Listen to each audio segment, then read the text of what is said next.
지난주에 탭으로 넘어갈까요? 지난주에 로마서 1장 18절부터 20절까지 말씀 석절 같이 보고 나서 이제 멈추었죠. 이제 오늘 그 이유로 진행을 하려고 하는데요. 18절부터 20절까지의 말씀 다시 한번 좀 볼까요? 자, 하나님의 진노가 불의로 진리를 막는 사람들의 모든 경건하지 않음과 불의에 대해서 하늘로 나타나나니. 그러니까 제가 지난주에 했죠. 하나님의 진노는 우리들의 경건하지 않음과 불의에 대해서 나타난다 이렇게 얘기했죠. 근데 이제 이는 하나님을 알만한 것이 그들 속에 보임이다라고 했는데, 하나님을 알만한 것이 이를 이 영원하신 창세와 신성과 능력, 이게 하나님의 능력이다. 하나님을 보이는 것이다 이렇게 얘기했습니다. 가장 중요한 말은 이제 그러므로 그들이 핑계하지 못한다. 자, 그래서 이어서 이제 21절부터 한번 보도록 하겠습니다. 자, 21절부터 23절까지 석절 말씀 우리 같이 한번 읽어 보도록 하겠습니다. 석절 말씀. 자, 21절부터 석절 우리 한번 같이 읽겠습니다. 시작. 하나님을 알되 하나님을 영원하게도 하지 않으면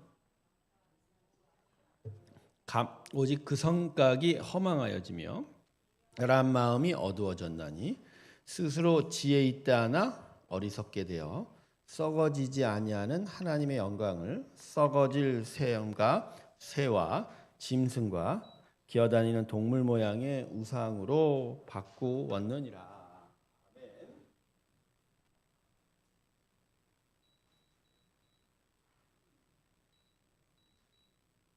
자, 21절 한번 봅시다. 자, 21절은요, 이제 주어가 생략이 된 거예요. 이건 뭐냐면 이제 여기는 사람이 생략이 된 겁니다. 사람. 그리고 21절 하나로 문장이 끝나지 않고요, 22절까지 진행이 돼야 됩니다. 그래서 22절까지 같이 연결해야 됩니다. 그러니까 중요한 건 사람이 스스로 지혜 있다 하나 어리석게 되어가 연결이 되는 거예요. 이렇게. 연결이 되는 거예요. 이게 연결이 되는 거예요. 이렇게 하면 잘 안 보이시죠?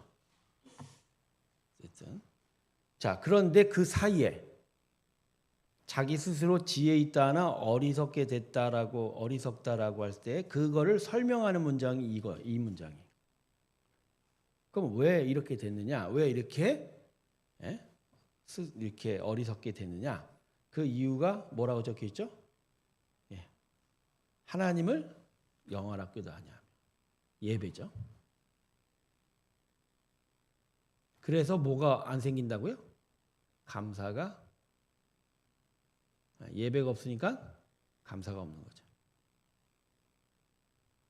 예배가 없으니까 감사도 없다. 오히려 그 생각이 허망해지면 이거 탐욕이거든요. 탐욕이 생기고 미련한 마음이 어두워졌니 더 어리석어짐. 이렇게 되는 거예요. 자, 그러니까 다시 제가 좀 이렇게 할게요. 자, 하나님을 예배를 안 하면 어떻게 된다고요? 감사가 없는 거예요. 감사. 이거 참 중요합니다. 그러니까 감사라는 게요, 이게 그냥 나타나는 게 아닙니다. 감사는 하나님에 대한 예배가 그 시작이 되는 겁니다. 뭐라고요? 감사는 뭐가 시작이라고요? 예배가 시작. 그리고 감사가 없어지면 뭐가 나타난다? 탐욕이 나타나. 자기를 한번 생각해 보세요. 내가 어떤 부분에 대해서 욕심을 가질 때 그 욕심의 시발점은 예배예요. 어떤 물건이 막 보암직하고 먹음직한 게 탐욕의 근원이 아니고요, 말씀으로 보면 하나님을 영화롭게 아니한 거예요. 그러니까 아담이 선악과를 보고 하와가 먹음직하고 보암직하고, 그죠? 그 작용의 근원이 뭐라고요? 하나님을 예배하지 않은 거예요. 그러니까 이미 아담이 그렇게 생각한 것 자체가 그 마음 안에 타락의 진행이 되고 있는 거예요. 타락이 진행이 돼요. 그리고 그 사이에 감사가 빠져버려요. 감사가 빠져. 여러분, 그래서 감사는요, 신앙에 있어서 가장 중요한 제목입니다. 그리고 자기 신앙이 어떤 상황인지를 분명하게 체크할 수 있는 한 요인이기도 합니다. 그래서 감사가 없으면 기본적으로 신앙이 지금 대단히 위기에 처해 있다 생각하셔도 됩니다. 그리고 그 감사는 기본적으로 예배하지 않음으로부터 시작이 된다라는 거죠. 예. 그러니까 사람의 존재라는 것은 결국 이거예요. 예. 영이 죽었다라고 하는 의미가 바로 이 부분인 것 같아요. 영이 죽었다. 영이 죽었다 결국 뭐죠? 예. 예배와 감사와 이 부분이 생략이 된 거죠. 없는 거예요. 자, 지금 이 21절 말씀은 타락한 사람의 일반적인 현상에 대한 얘기예요. 공통적인 현상. 그러니까 아담의 이후로 사람은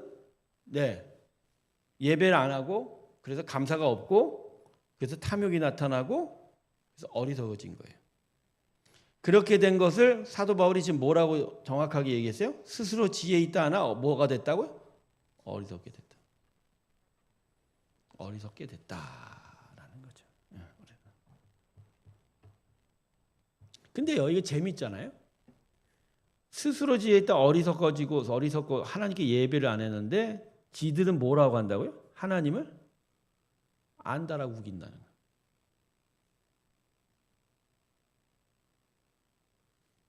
여러분, 예수를 믿는다는 건 하나님에 대한 지식에 있어서 하나님을 제대로 안다라는 걸 의미하는 거거든요. 그러니까 내가 예수를 믿는다. 그럼 하나님을 아는 거예요. 하나님을 알면 예배하게 되고 감사가 나타나게 되죠. 그렇죠? 근데 성도가 예배가 없고 감사가 없다면요. 그 예수님 모르는 거예요. 예수님 모르는. 이게 아주 중요한 부분이에요. 이거 아주 이 21절, 22절 이 두 절 말씀으로도 우리 신앙의 현 주소를 체크해 볼 수 있는.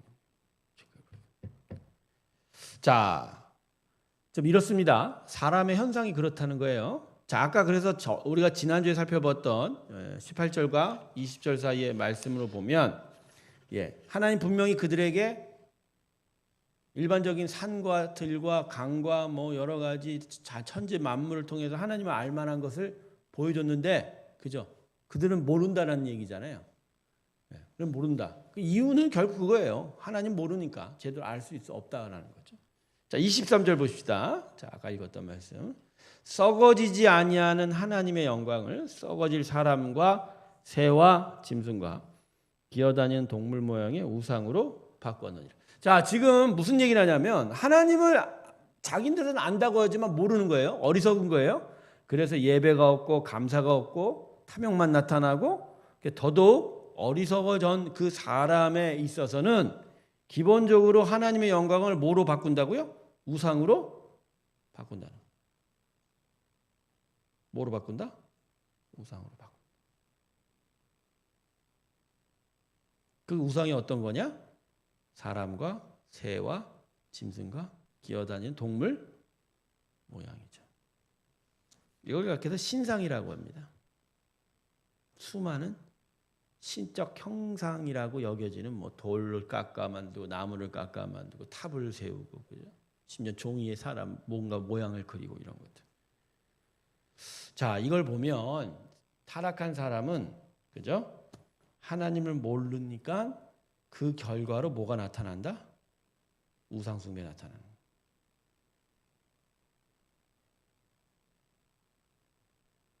거예요. 우상숭배가 나타난다.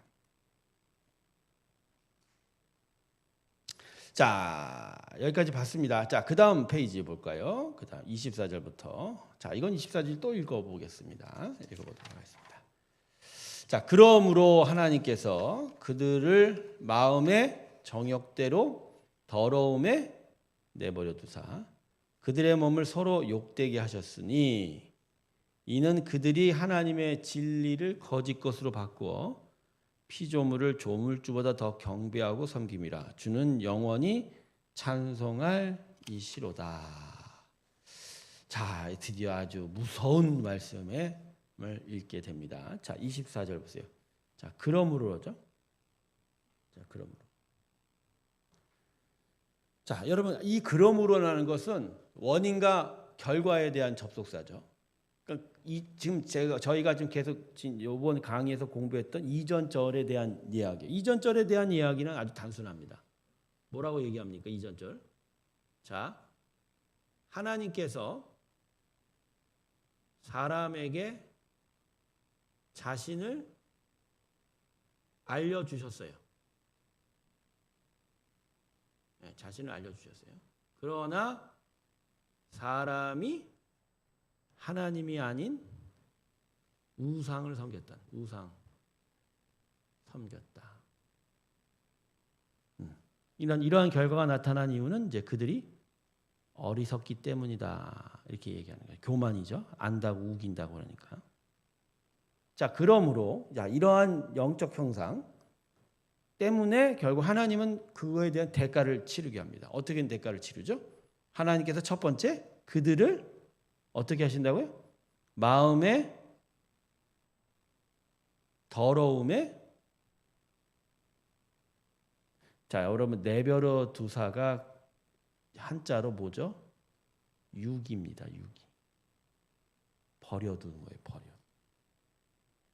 자, 여기서 재밌는 건 뭐냐면요. 하나님은 마음의 정욕대로 사는 걸 뭐라고 얘기하세요?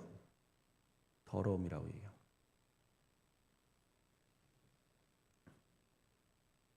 자, 아까 지난절 말씀 보죠. 예배가 없으면 감사가 없고 그러면 탐욕이 나타난다 그랬죠. 근데 하나님은 이걸 되돌리지 않으세요. 그냥 탐욕 속에 빠져가게 하세요. 근데 탐욕에 빠지면 더 어두워진다 그랬죠. 그러니까 계속 탐욕 속에서 헤매이다 보면 점점 더 어리석어지고 그럼 더더욱 하나님을 찾지 못하게. 여러분 칼빈이 이야기하는 하나님이 심판이 바로 이겁니다. 칼빈이 이야기의 심판. 여러분 하나님의 심판이요. 나중에 우리의 행위에 대한 대심판이 있긴 하지만 그전에도 이 땅에서도 심판이 이루어지고 있어요. 이게 무서운 겁니다. 하나님은 분명히 예수 그리스도를 이 땅에 보내시고 그리스도를 통해서 예수를 통해서 하나님의 은혜의 나라로 오기를 원하시지만 그럼에도 불구하고 예수의 은혜 앞에서도 여전히 하나님을 알지 못하고 우상을 섬기는 자들이 있거든요. 근데 그들에 대해서 계속 구원하기 원하시지만 계속 심판은 진행이 되고 있다는 거예요. 이게 칼빈이 얘기하는 이중 예정설이에요. 여러분 이중 예정설을 어떻게 생각하는지 모르겠습니다만 이 말씀 로마서 말씀 그대로라면요. 누구는 선택했고요. 누구는 선택하지 않았다는 거죠. 그러니까 가령 이런 논리예요. 감리교는 이 이중 예정설을 거부합니다. 하나님이 아들 예수를 주셨다는 건 모든 사람을 선택하시려고 한다는 거예요. 물론 거기에 대한 결과는 다 선택받아 하나님의 백성 되는 건 아니지만 그러나 칼빈은 장로교의 시초가 된 칼빈은 누구는 선택하지만 누구는 버려뒀다고 얘기해요. 그런데 그 버리심의 근거가 되는 말씀이 이 로마서 말씀이에요. 왜냐하면 지금 로마서 말씀 읽어보지만 그래서 하나님이 마음의 정욕대로 더러움에 내버려뒀다고 그러잖아요. 내버려뒀다. 여러분 이걸 어떻게 생각하세요? 아니 지금 예수는 안 믿긴 하지만 그래도 죽기까지는 기회가 있다라고 생각하는 게 참 우리가 받아들이기 좋잖아요. 근데 칼빈은 기회가 원래부터 없다라고 얘기하는 거예요. 그러니까 막 마음이 힘들어져요. 이중예정설 들으면. 그래서 장로교의 이중예정설에 대해서 대단하게 공격을 많이 받아요. 근데 칼빈이 하고 싶은 얘기는 그게 아니고요. 나중에 결과를 보니까 안 믿는 사람이 있더라. 그럼 그 안 믿는 결과가 뭐냐는 거예요. 안 믿는 결과가 뭐냐는 거예요. 감리교는 사람의 의지 때문이라고 얘기해요.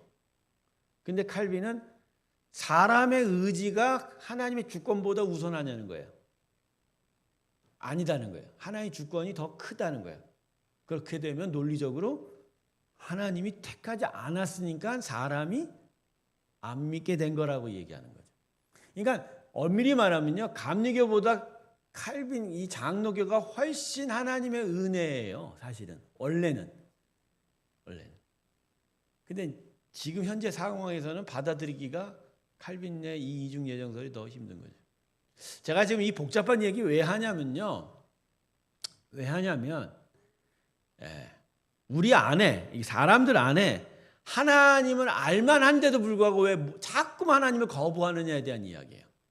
자, 지금은 이제 이 로마서 이 1장 18절 이후는 바울이 얘기하는 건 이제 온 우주 만물에 대한 이야기예요. 뭐 산과 강과 새와 동물과 수많은 여러 자연 현상들이 결국 하나님을 알게 수 있는 하나님의 보이지 않는 신성이다 이렇게 얘기하는데, 제가 얘기하고 싶은 건 더 나아가서 예수가 우리에게 오셨잖아요. 지금 예수의 복음이 온 세상에 전파되고 있잖아요. 근데 그걸 듣는데도 스스로 지혜 있다 하나 어리석어져서, 그죠? 그 예수를 통해서 하나님을 알만함에도 불구하고 핑계대고 모른다. 그리고 대신 다른 우상을 섬기고 있는 거에 대한 이야기.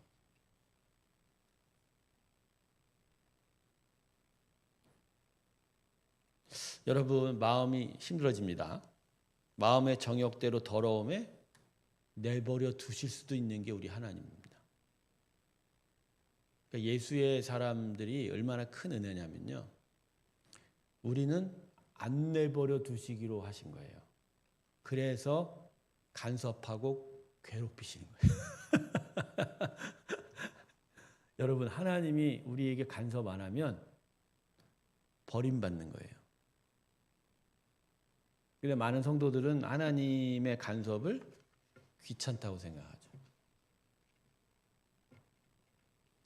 근데 그게 이 교회가 가르치는 말씀과 교훈을 불편하기 시작할 때부터 나타난 증상이에요.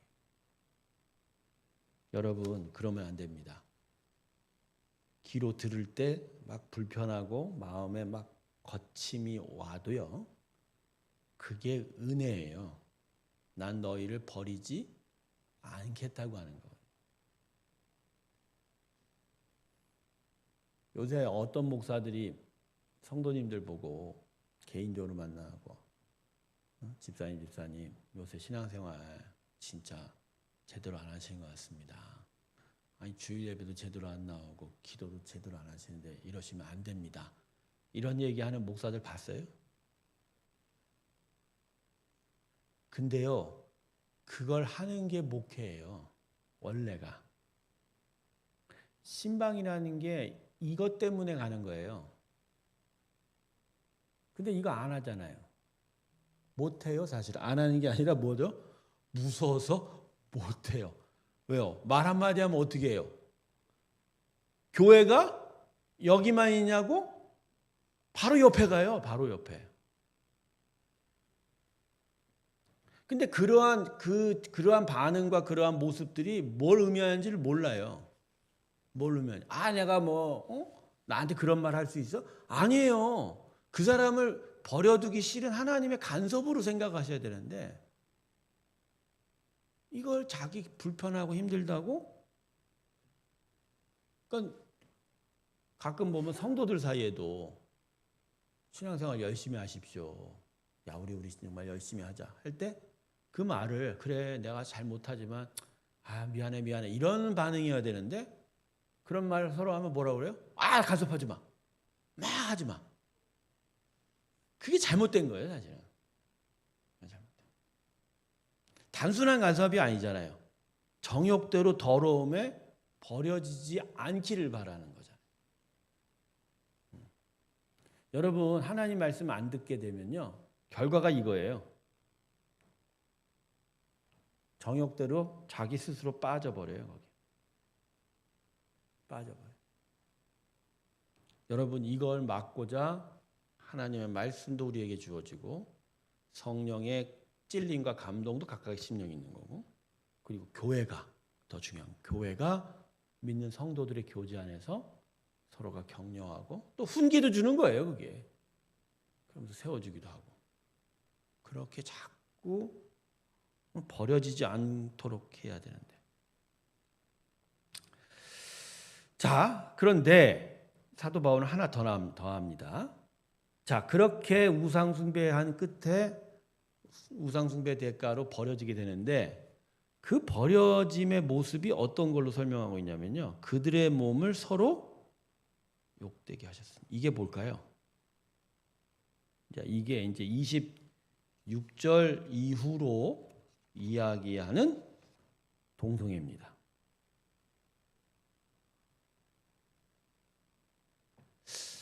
며칠 전에도 퀴어 축제 있죠, 서울시에서.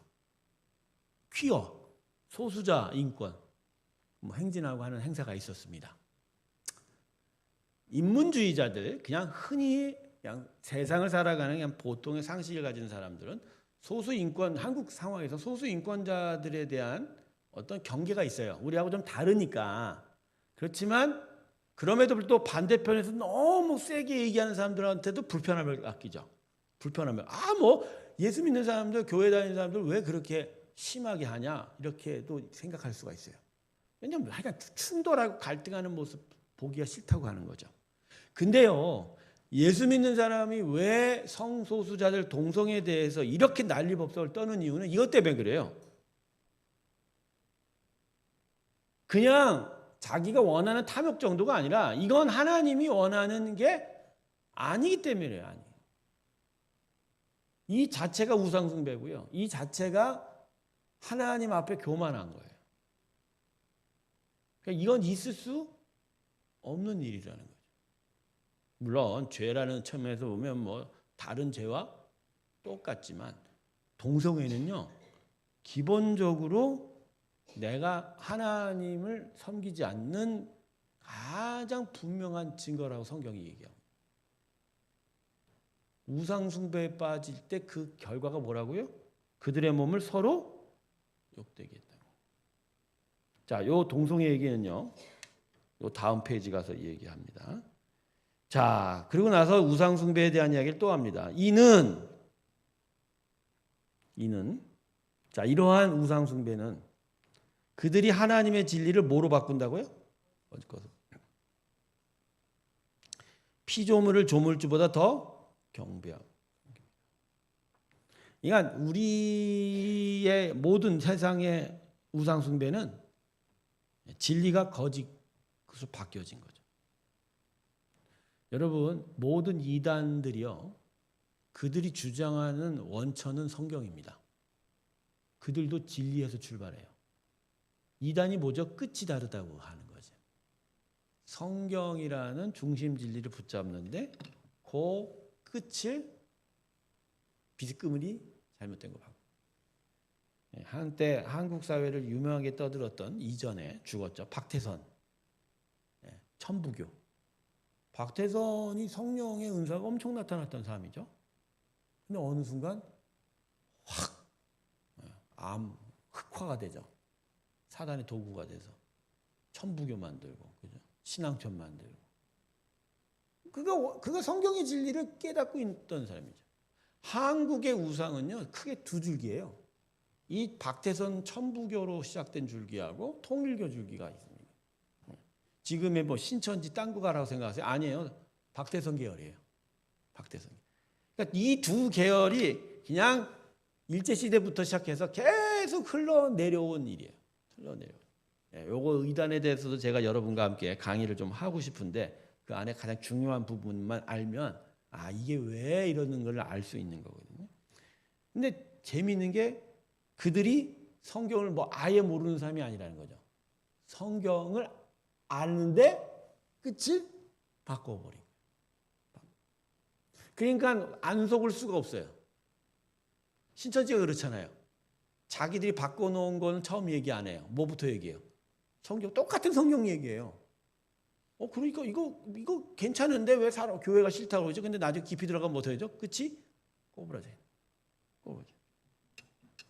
결국 이러한 일들은 결국 피조물을 조물주보다 더 경배하고, 자, 이 부분에서 그래서 이단을 보면 진리 자체에 대한 접근보다는 결국 뭘 세워요? 피조물. 그래서 결국 교주, 어떤 존재, 신천지를 이걸 결국 숭배하고 경배하는 것이다. 이만희가 빨리 죽어야 됩니다. 그래야 신천지가 그나마 좀 흔들릴 건데. 근데 통일교를 보면요, 희한하죠. 문선명이가 죽었지 않습니까? 원래 불사신이었어요. 그들의 교리로 보면. 그래서 죽었어요. 죽으면 깨지는 줄 알았어요. 안 깨져요. 그의 아나인 한학자가 2대 교주가 돼갖고 그가 또 다른 이제 성령의 보호자 자기가 이제 메시아가 되는 거죠. 희한합니다. 근데 그 정도까지 이제 뭔가 변천이 되면 진리를 깨달을 수 있어야 되거든요. 이거 이상하다 해야 되는데 안 이상한 거예요, 그 사람들은. 왜 그럴까요, 여러분? 탐욕 때문에 그런 거예요. 그들은 그 구조 자체를 공고하기 위해서 돈으로 엮어놓는 게 있어요. 돈으로. 근데 그 돈, 그 탐욕이 진리를 거짓으로 바꿔버린 거죠. 결국 말씀 그대로예요. 뭐죠? 이겁니다. 예배가 없으니까 감사가 없고 감사가 없을 때 대신 탐욕에 빠져. 근데 이대로 버려두시는 거예요, 하나님. 버려두죠. 자, 다시 한번 말씀드립니다. 하나님을 예배하셔야 됩니다. 하나님을 예배할 때 우리는 감사의 사람이 되고 그 감사가 우리 안에 살아있으면 쉽게 탐욕에 확 깊이 빠지지 않습니다. 탐욕이라는 게 기본적으로 사람의 욕구이기 때문에 계속 욕심이 나죠. 밥 하나를 먹어도 더 많이 먹고 싶고 더 맛있는 거 먹고 싶은 그런 탐욕. 근데 그런 탐욕이 있어도 내 안에 하나님을 예배하고 감사하다 보면 어느 순간 브레이크가 딱 잡혀요. 더 이상 하지 말아야지. 더 이상 그러면 안 되지. 근데 이 예배와 감사가 없으면 탐욕 속으로 쭉 빨려 들어가. 그렇게 되면 완전히 어리석어지는 거예요. 다 어두워지고. 그렇게 되면 진짜 진리를 붙잡지 못하고 거짓 가운데 살게 되는 거죠. 자, 이제 마지막 페이지. 그 문제의 동성애 이야기를 좀 해보려겠습니다. 자, 이건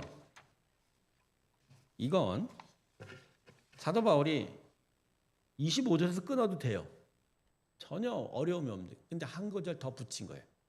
동성애 얘기하고 싶어서. 자, 그건 지금 이 편지가 로마서죠?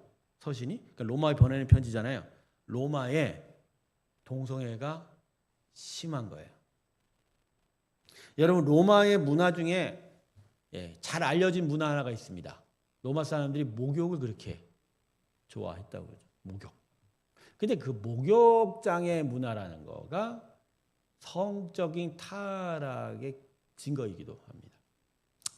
로마 제국은요, 기본적으로 위에 황제부터가 황실 사람들, 그 지도자들부터가 타락의 절정에 쓴 사람들입니다. 그들은요, 첩과 애인 두는 걸 두려워하지 않았습니다. 두려워하지 않았어요. 첩과 애인 두는 거가 막 도덕적인 그런 것이 아니었어요. 그냥 서스름 없이 그렇게 했었죠. 근데 이러한 불륜적인 일들의 정도가 어떻게 더 심해지냐면 동성애로 간 거예요. 동성애. 그래서 로마 제국 안에, 로마시 안에 이 동성애에 빠진 사람들 숫자가 거의 10%에서 20%가 넘었을 거라는 통계 조사도 있어요. 그러니까 만연해 있는 거예요. 근데 이러한 동성애의 폐해가 소수의 무리였지만 교회 안에도 침투해 들어갈 수 있었다는 거죠.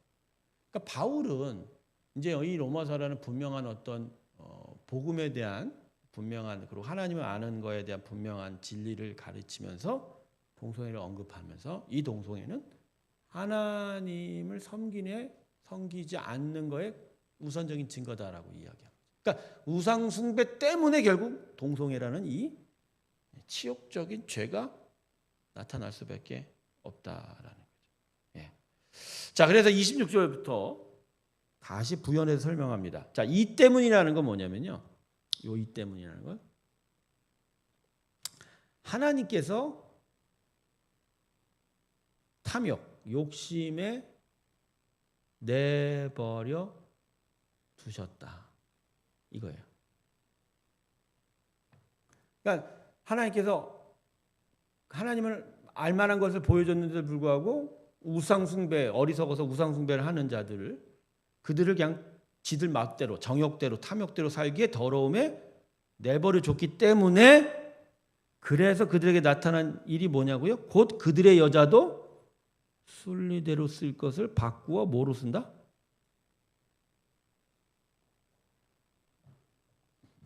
똑같이 남자들도 순리대로 여자 쓰기를 버리고 어떻게 해요? 서로 향하여 음욕이 부르기 때문에 남자가 남자와 더불어 뭘 한다? 부끄러운 일.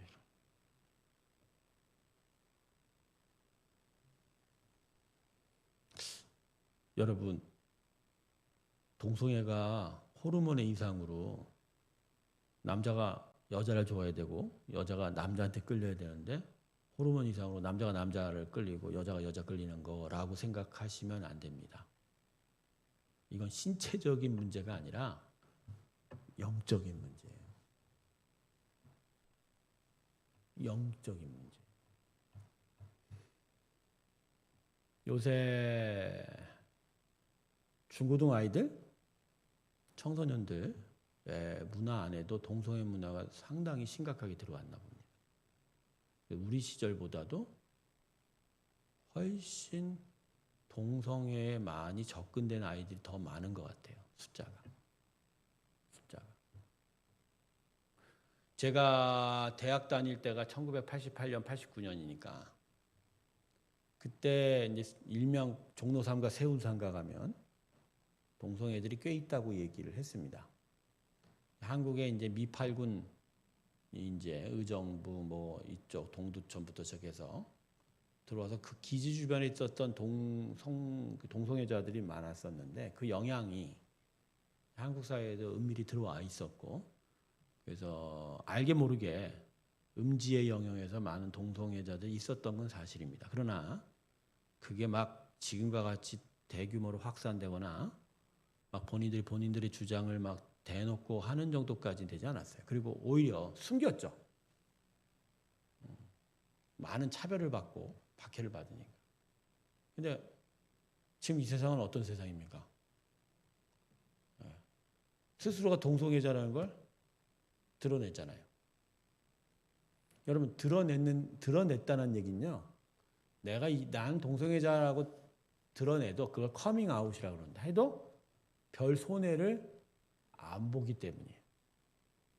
즉, 별 손해를 안 본다는 건 그만큼 사회 저변적으로 이 문화를, 자기들의 문화를 이해해주는 공감대가 더 많다. 즉, 사람이 많이 늘었다는 거예요. 모르겠습니다. 이거에 대한 심각한 조사가 이루어지지는 않았기 때문에 몰라요. 10% 넘지 않을까 하는 생각도 들어요. 10% 넘지 않을까 생각해요. 근데 문제는 이걸 보는 사회, 대부분의 사람들의 관점은 하나예요. 신체적 욕심이다. 두 번째, 지들이 원하는데 어떻게 막냐 이거거든요. 근데 예수 믿는 사람은 이건 달라요. 이거는 우상숭배예요. 아주 심각한 우상숭배. 더더군다나 이러한 건 하나님이 아예 탐욕의 대로 살도록 버리는 일이 심판이기도 하다는.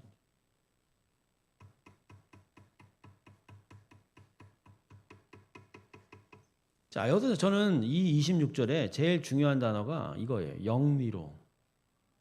영리가 결국 뭐죠? 쉽게 얘기하면 거꾸로예요.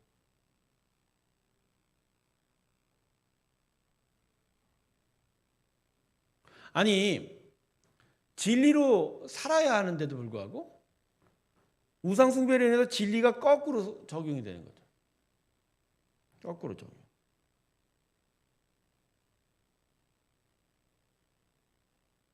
야, 여러분, 우리는 이 동성애에 대해서 어떻게 대응을 해야 될까요? 동성애에 대해서 어떻게 대응을 해야 될까요? 우리가 대응할 수 있는 방법은요, 뭐 여러 가지 이제 법적, 뭐 항의, 뭐 이런 것들, 교육 이런 거 있죠. 가장 중요한 건 결국 예수 믿는 사람들이 제대로 예배 드려야 됩니다. 즉 하나님을 섬기는 일이, 그렇게 하나님께 영광 돌리는 일이 더욱더 분명해져야 돼요. 그러한 예배를 통해서, 그러한 거룩한 삶을 계속 지켜가는 걸 통해서 사회적으로 메시지를 던져야 돼요. 예수를 믿는 사람들이 저렇게 경건하더라, 깨끗하더라, 그걸 모든 삶에 있어서 정직하고 투명하더라. 근데 그게 이 성소수자들한테나 이런 부분에 경도되어 있는 사람들한테 메시지를 던지는 거죠. 과연 결코 우리가 사는 방식이 합당치 않다는 거죠. 동성애자들이 지금 계속 자기를 계속 주장하고 하는 건 결국 자기가 옳다라고 하는 거거든요. 결국 옳다라고 하는 거거든요. 옳다. 동성애자들한테 있는 마음의 상처가 있어요. 죄책감이 있죠. 기본적으로 죄책감이 있어요. 근데 그 죄책감이 사실은 맞아요. 진리의 영리로 거꾸로 행하기 때문에 그 기본적으로 남아있는 양심에서 작용하는 거거든요. 근데 그걸 자꾸 누르고 자꾸 다른 변명을 대는 거죠. 이건 맞다, 이건 틀리지 않다, 우리가 옳다, 자꾸만 그렇게 나가는 거거든요. 근데 그것이 계속 강화가 되는 것 같아요. 근데 이러한 추세에 예수의 사람들의 경건한 삶이 메시지를 던져줘야 돼요. 직접적으로 막 그들을 뭐 멱살 붙잡고 너 그거 하지 마, 그게 아니라 이게 맞는 거고 이렇게 사는 게 정상적인 거고 이게 순리야라고 계속 메시지를 던져줘야 돼요. 근데 순리로 살아야 될 사람들이 순리로 안 사니까 거꾸로 사는 사람들이 오히려 힘을 얻는 거예요. 거 봐, 쟤들도 못 살잖아. 그러니까 우리가 이렇게 사는 게 뭐가 문제야? 이렇게 나오는 거죠. 아니 뭐 시내 광장 나가고 피켓 들고 동성애 반대한다 해봐야 소용이 없다니까요. 그건 싸우자고 하는 거예요. 그러면 이미 광장에 나가는 순간 마음 돌리는 사람이 있어요, 없어요? 없어요. 대통령 선거할 때 제가 봤어요. 이미 선거전이 탁 시작되고 피켓 들기 시작하잖아요. 그럼 제가 이런 말씀, 죽었다 깨어나도 자기가 찍을 투표자 후보자 바꿉니까 안 바꿉니까? 안 바꿔요. 오히려 더 싸워요. 다른 사람 말 들어요 안 들어요?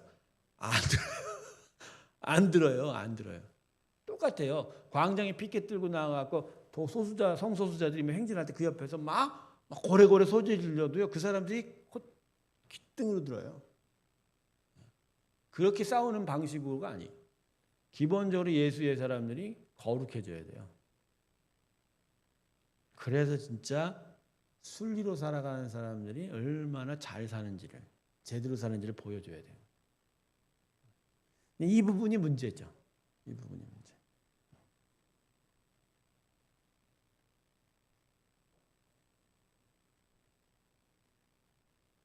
근데 27절 보세요, 여러분. 사도 바울은 동성애를 얘기하는데 특별히 여자 얘기보다는 남자 얘기를 더 하는 것 같아요. 남자가 남자와 더불어 부끄러운 일을 행하며.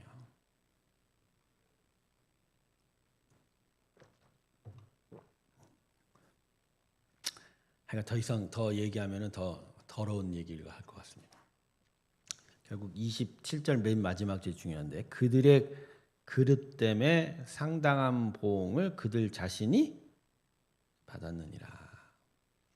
그들의 그릇 때문에 상당한 보응을, 이게 심판이거든요.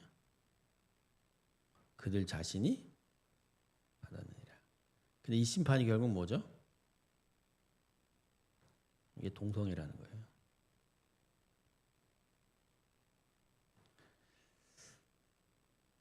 자, 다음 페이지 넘어갑니다.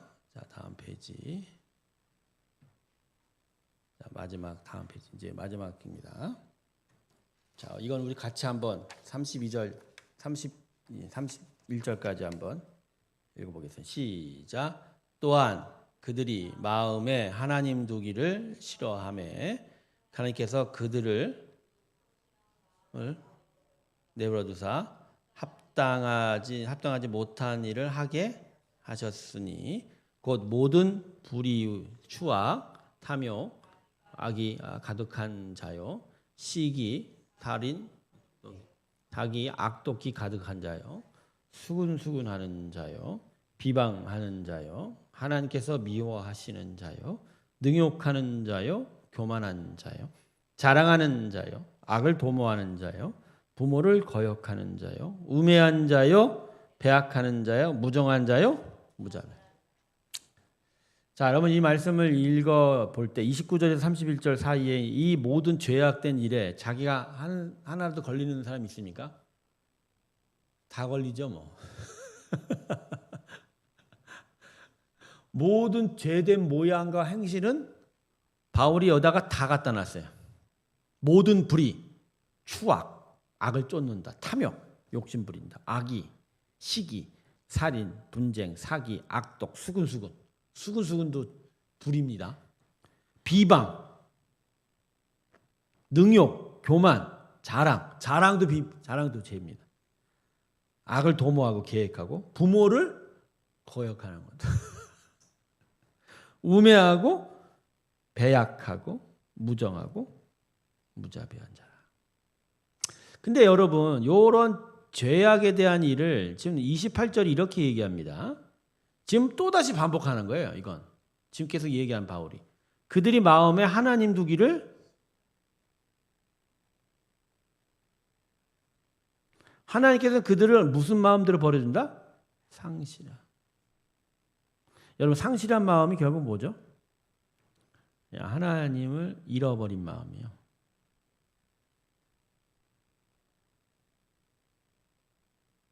그러니까 하나님을 잃어버린 마음은 타락한 사람 그 자체죠. 내버려 두사.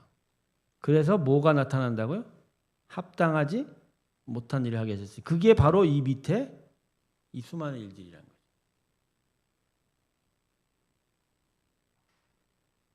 자, 여러분 이 말씀대로라면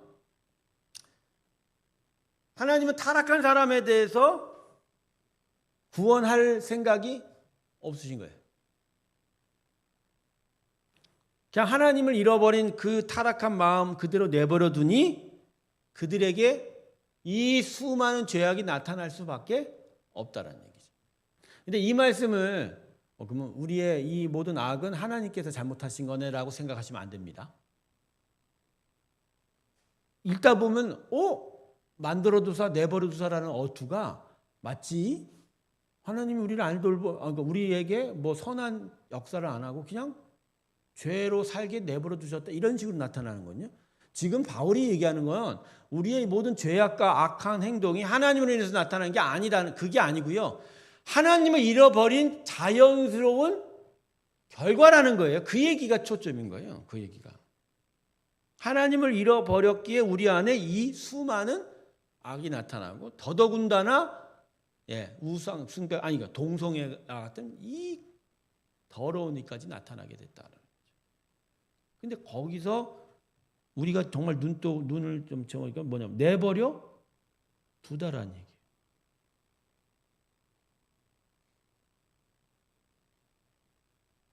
이게요 나중에 예수를 이 땅에 보내신 것과 같이 어우러지는 뜻이 돼요. 즉 하나님께서 아담을 에덴 동산에 내쫓으신 이후에 그 다음에 아브라함을 부르시기 전까지 그 땅에서 이루어진 현상이 바로 이러는 거예요. 여러분 하나님이요 노아의 홍수 자체도 그래요. 노아와 그 가족들을 통해서 새로운 믿음의 역사, 하나님 나라를 꿈꿨지만 다른 자들은 결국 버림받은 거죠. 자, 이제 마지막으로 오늘 여기서 다 할 수가 없어요. 로마서는 계속 진행이 되면서 더더욱 이 뜻들이 더욱 반복이 되니까 마지막 32절입니다. 그들이 이 같은 일을 행하는 자는 사형에 해당된다고 하나님께 정하심을 알고도 자기들만 행할 뿐 아니라 또한 그런 일을 행하는 자들을 옳다 하느니라. 자, 이 문장은 우리가 전에 했던 식으로 그들이 옳다 하다가 주어와 동사예요. 그 뭘 옳다고 한다고요? 뭘 옳다고요? 이게 문맥을 보면 이게 되게 어려워요. 자기들만 행할 뿐 아니라 그런 일을 행하는 자들을 그러니까 우상 숭배하는 거야. 근데 그런 사람들이 어떤 사람들이라고요? 하나님께서 싫어하신다는 걸 알고도 우상 숭배한다는 거죠. 그러니까 바울이 이 본문을 통해서 이야기하는 건 첫 시간에 제가 얘기 드렸어요. 하나님을 몰라서 이런 죄를 저지른 거다라는 변명에 대해서 분명하게 못을 박아주는 거예요. 아니, 하나님이 당신이 누구인지를 알려주셨고 알고도 있고 그리고 그렇게 하나님의 뜻에 거역해서 악을 행하면 죽는다는 거 지금 사형이 처한다는 거죠. 다 알고 있는데도 불구하고 거꾸로 행한다는 거예요. 우상숭배 행함. 수많은 죄악 가운데 있고 동성애도 행한다. 그러니 핑계하지 못한다. 이 이야기를. 당시 바울이 살던 시대가 로마 제국 시대이긴 하지만 여전히 그리스 문화 가운데 있었거든요. 특별히 헬라 사람들은 논쟁하기 좋아합니다. 그러니까 그런 논쟁 가운데 예수 그리스도의 복음의 여러 일들에 대해서 막 갈등하고 막 쟁론하는 사람들이 꽤 많았던 거예요. 그들에 대한 첫 번째 질문에 대한 답을 던진 거예요. 즉 하나님 모르는데 하나님 뜻대로 살아간다는 게 말이 되지 않는다. 이거는 죄가 아니다. 사도 바울이 그러죠. 아니다. 하나님은 이미 알려주셨다. 그러니까 그게 죄다. 이렇게 얘기합니다. 자, 이건 오늘 여기까지 하고요. 이제 우리 나눔지를 한번 보도록 하겠습니다. 하나님 심판 아래 놓여진 인간. 자, 시간이 없어서 말씀은 다 공부한 걸로 읽다 하고요. 자, 2페이지에 넓은 그림 보기를 하겠습니다. 우리는 종종 신문과 TV를 통해 지구촌 곳곳에서 일어나는 천재지변을 목격하게 된다. 지진, 화산, 폭발, 대홍수, 혹독한 가뭄, 폭설 등 인간의 힘으로는 막아내기가 힘든 천재지변을 목격하면서 우리는 하나님의 심판, 진노라는 생각을 가지게 된다. 과연 하나님은 천재지변을 통해 인간에 대한 심판의 메시지를 주고 계시는가? 아니면 이것이 심판의 경고가 아닌 심판 그 자체인가? 그렇다면 하나님 우리를 사랑하신다면서 왜 진노하시는 얼굴로 다가오시는가? 자, 먼저 질문 하나 던지겠습니다. 당신은 하나님의 진노하심에 대하여 어떤 생각을 가지고 계십니까? 요거는 정답이 있지 않아요. 자기가 지금 생각해서 쓰는 겁니다. 여러분, 하나님이 진노하신다는 것에 대해서 거부감을 갖거나 불편한 생각 가진 분들이 꽤 많아요. 그죠? 진노하시는 하나님 불편하십니까? 거부하십니까? 거부하세요? 하나님은 진노하시면 안 돼요?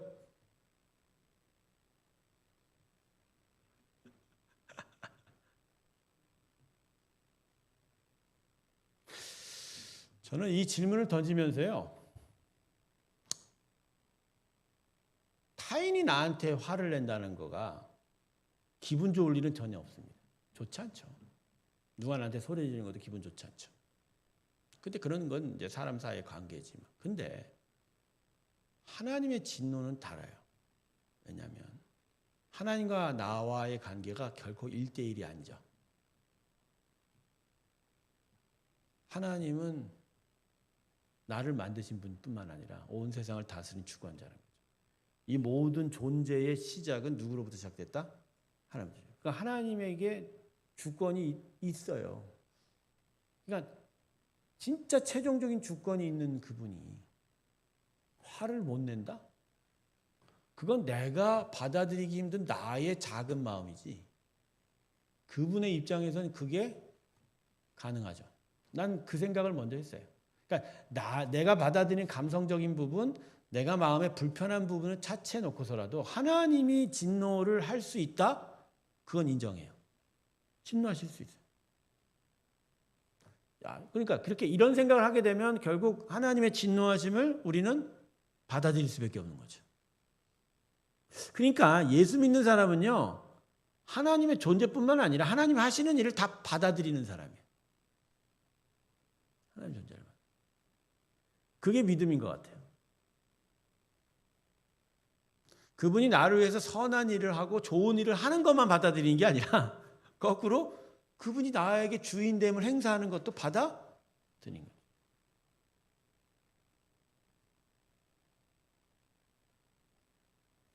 자, 그 다음 페이지 넘어갑니다.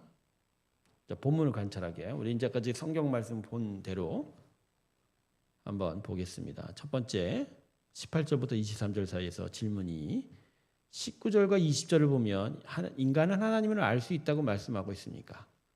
그러면 하나님은 인간이 하나님을 알 수 있도록 어떻게 하십니까? 무엇을 통하여 알 수 있도록 하십니까? 뭘 통해서 알 수 있다고 하죠? 네. 간단합니다. 자연이죠, 자연. 답은 자연입니다.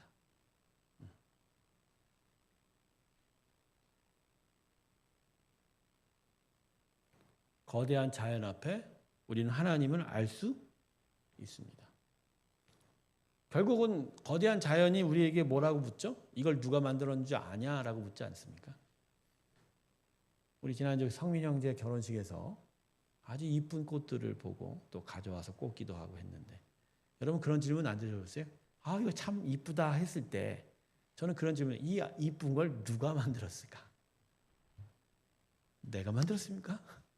누가 만들었습니까? 사람은 그 이쁜 것을 다듬어 줄 뿐이에요. 장식을 해줄 뿐이에요. 이 이쁨의 원천은 우리가 못 만들어요. 이 이쁨의 원천을 누가 만드냐고요? 하나님이에요. 그분 하나님밖에 없어요. 그러면 당연히 나와요. 심지어는 숨 쉬는 것 자체가 지금 이 코로 그죠? 이 산소를 내가 숨 쉬면서 살고 있는데 이 산소는 과연 누가 만들었을까? 질문 한 번만 던져도 그래 이건 하나님밖에 없어.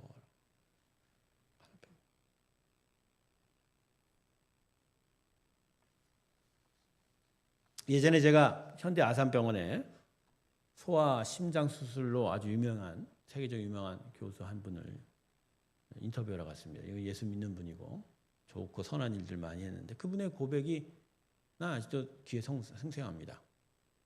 다 안다고 생각하고 많은 검사를 통해서 분명히 확신하고 수술대에 들어갔는데 배를 갈라보니까 열어보니까 완전히 다르더란 말이에요. 너무너무 당황할 수밖에 없고 그런 막막한 상황 속에서 결국 자신의 수술칼을 인도한 거는 결국 하나님이셨다. 우리는 수술만 하죠. 그러나 그 생명을 지키고 만드는 건 누가 하십니까? 하나님이 하십니다. 그 의사의 그 고백이 나는 대단한 의술을 갖고 있었지만 자기는 작은 사람이라는 거예요. 아주 작은 부분. 하나님의 존재를 수술방에서 느끼는 대단하지 않습니까? 이렇구나. 그렇습니다. 자, 질문 세 번째. 하나님께서는 인간에게 하나님을 알 수 있도록 하셨으나 인간은 그거에 대해서 어떤 반응을 보여주었느냐고 말씀합니까? 18절, 21절, 23절입니다. 자, 18절만 봐도 나와요. 하나님의 진노가 불의로 진리를 막는 사람들의 모든 경건하지 않음과 불의에 대해서. 그러니까 하나님을 알 수 있게 했지만 사람은 어떻게 했다고요? 불의. 경건하지 않음이죠.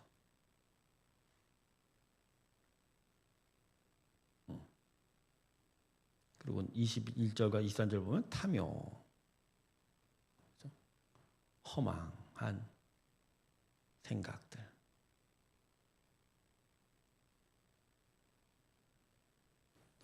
자, 두 번째 파트입니다. 24절부터 32절 끝까지. 자, 질문. 하나님께서는 하나님을 알 만한 것을 보여주었는데도 불구하고 불의로 진리를 막은 인간에 대해 제약된 상태로 내버려 두셨다.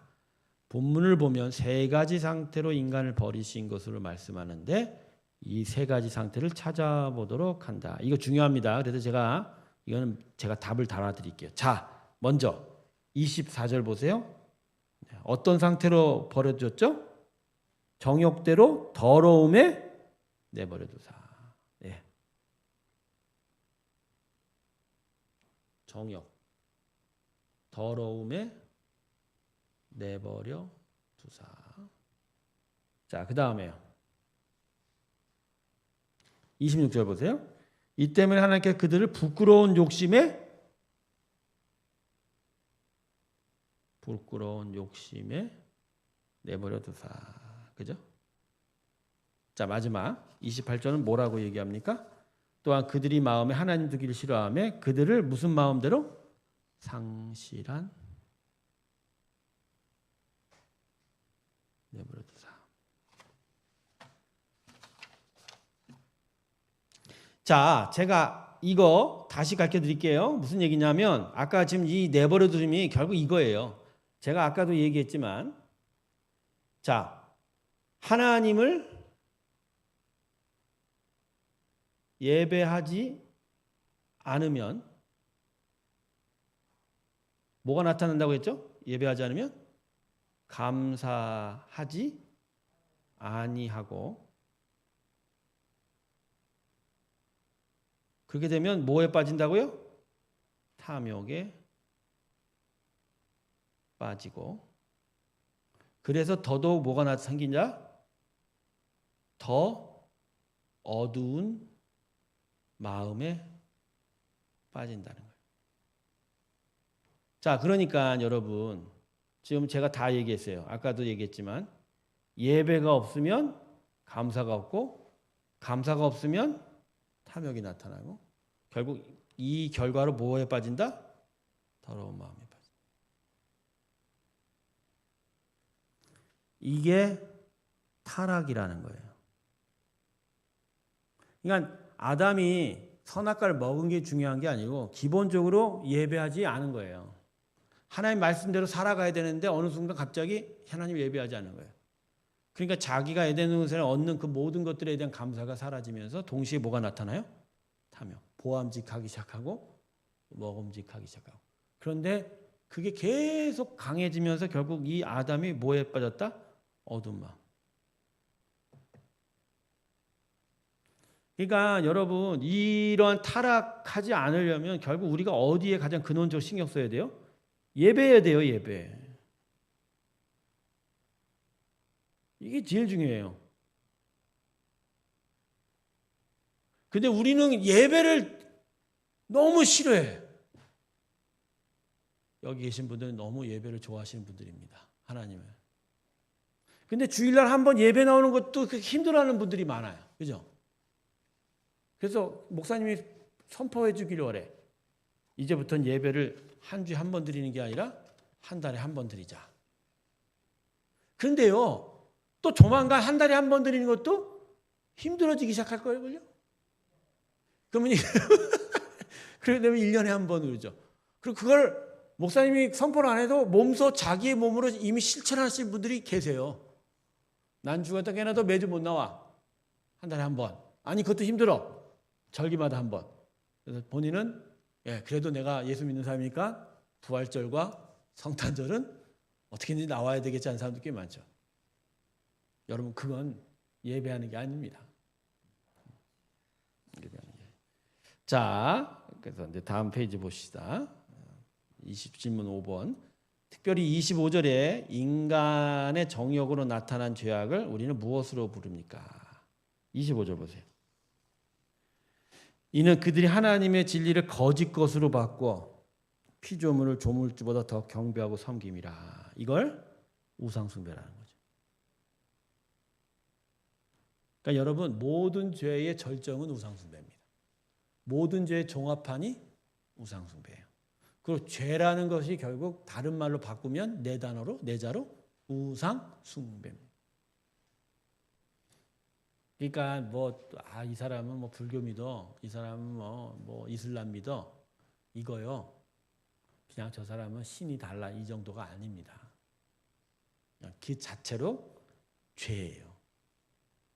다만 우리는 전도하면서 상대방을 인정하고 싶어서 죄라는 단어를 안 쓰고 있지만 엄밀히 말하면 전도할 때도 분명하게 스트릭트하게 얘기하려면 당신은 죄 가운데 있습니다. 죄 가운데 있습니다. 빨리 돌이키십시오. 이렇게 해야 되는 거예요. 근데 그렇게는 할 수가 없으니까 하는 거죠. 제가 그런 생각을 했어서 발칙하게 태신자 전도 열린 예배 2번 했지 않습니까? 내가 죄 얘기를 한번 해야 되나? 여러분 알다시피 제가 열린 예배 2번의 설교 속에 죄라는 단어를 단 한 자도 쓰지 않았어요. 그게 죄가 없다고 얘기하는 게 아니라는 거예요. 자, 결국 18절을 다시 보면 통화해 볼 때 하나님의 진노를 불러일으킨 것은 인간의 뭐 때문이다? 예, 불의입니다. 불의. 그러니까 불의가 뭐냐면요. 하나님의 의, 하나님의 진리에 대해서 안 입을 잘 써서 진리로 안 살게 됩니다. 자, 시간이 없어서 빨리 정리합시다. 정리. 오늘 말씀을 총리해 보면 인간의 죄는 결국 뭐죠? 제가 지금 분명히 말씀드렸죠. 뭐죠? 우상숭배.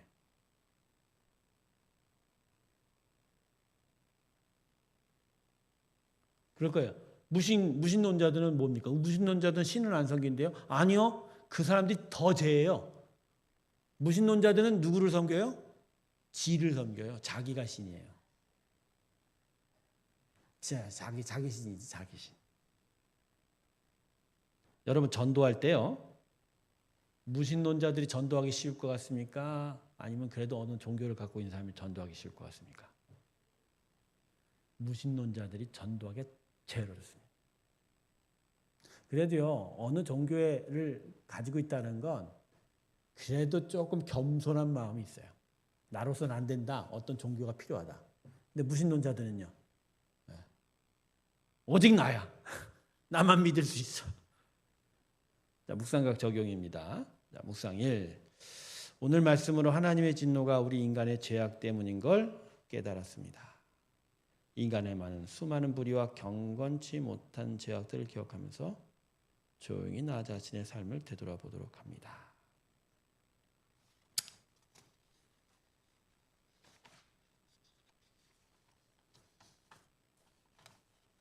여러분, 하나님은 어쩌면 우리에게 여전히 진노하시는 하나님일 수 있어요.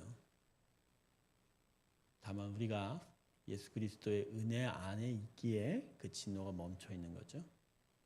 우리의 매일매일의 불의한 삶, 경건치 못하고 진리를 거스르고 많은 그 죄악된 삶 속에 하나님은 분노하고 계시다. 두 번째 묵상입니다. 마음이 열려 있다면 하나님 앞에서 하나님의 은혜와 진리를 가로막았던 당신의 실수와 허물과 죄들을 주님 앞에 진실하게 고백하기 바랍니다.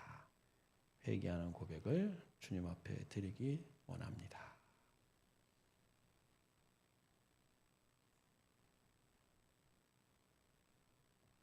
진정한 믿음은 자신의 죄를 돌이키는 겁니다.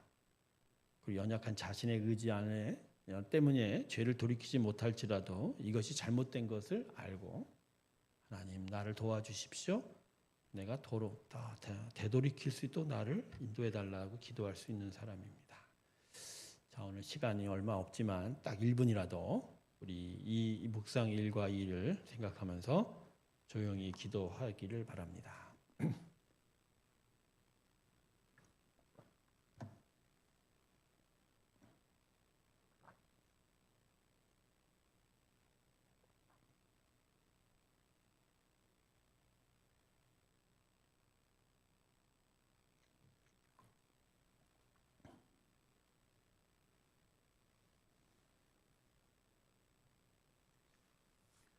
제가 기도하겠습니다. 감사하신 하나님, 우리의 수많은 죄악들, 그 모든 불의와 경건하지 못함, 탐욕에 빠지고 허망하고 어리석은 마음들을 주님 앞에 올려드립니다. 하나님이 계심에도 하나님의 진리가 분명히 있음에도 우리는 그것을 본체 만체하고 무시하고 지나쳐버리며 우리가 원하는 삶을 살려고 하였습니다. 하나님, 이러한 우리의 모든 죄악에 대해서 하나님께서 분노하고 계시다는 것을 깨닫습니다. 다만 하나님은 우리를 사랑하사 아들 예수를 보내주신 그 은혜로 우리에게 진노하지 않으시고 오히려 사랑한다 또 말하시는 것도 깨닫게 됩니다. 하나님, 우리 안에 수많은 죄악을 주 앞에 고백하면서 주님 앞에 경건한 삶, 감사하는 삶, 무엇보다 하나님을 예배하는 삶이 되기 소망합니다. 주님, 우리가 그러한 자로 다시 설 수 있도록 우리를 인도하여 주시고 우리가 우리의 마음과 뜻을 다하여 이 하나님의 뜻을 붙잡고 나아가게 하여 주시옵소서. 수요 성경 강좌가 더더욱 로마서를 통해서 우리 자신의 삶의 모습을 다시 되돌아보고 하나님의 마음과 그 은혜를 온전히 쫓아가게 하여 주시옵소서. 이제는 우리 주 예수 그리스도의 은혜와 하나님 아버지의 사랑과 성령의 충만케 하심이 하나님의 은혜와 그 뜻 가운데로 나아가기를 주께 고백하며 나서는 살아있는 하나님의 모든 성도들의 심령들 또 그들의 모든 삶의 터전들마다 이제 또 영원토록 함께 하시기를 간절히 축원하옵나이다. 아멘.